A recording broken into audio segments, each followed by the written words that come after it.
আসসালামু আলাইকুম রহমতুল্লাহ বারাকাত। সকাল সকাল একটু ফুল বাগানে ঘুরতে আসা, তাই ঘুরতে আসে দেখি যে মিনি টগরগুলো চমৎকার সুন্দর লাগতেছে। অসংখ্য ফুল ফুটে রয়েছে এবং পুরো বাগানটায় সাদা ধবধবে হয়ে রয়েছে। আপনারা দেখলে বুঝতে পারবেন যে উপরটা সম্পূর্ণ সাদা দেখা যাচ্ছে এবং দেখতে বেশ হালকা রোদের ফুলগুলো বেশ সুন্দর ফুটে উঠেছে।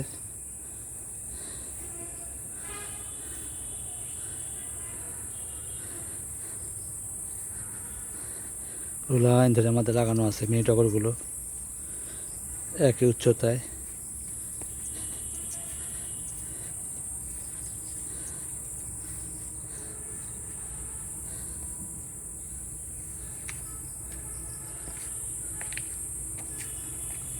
ধন্যবাদ সবাইকে। ভিডিওটি ভালো লাগে লাইক কমেন্ট শেয়ার করুন, সাবস্ক্রাইব করুন প্লিজ। আসসালাম।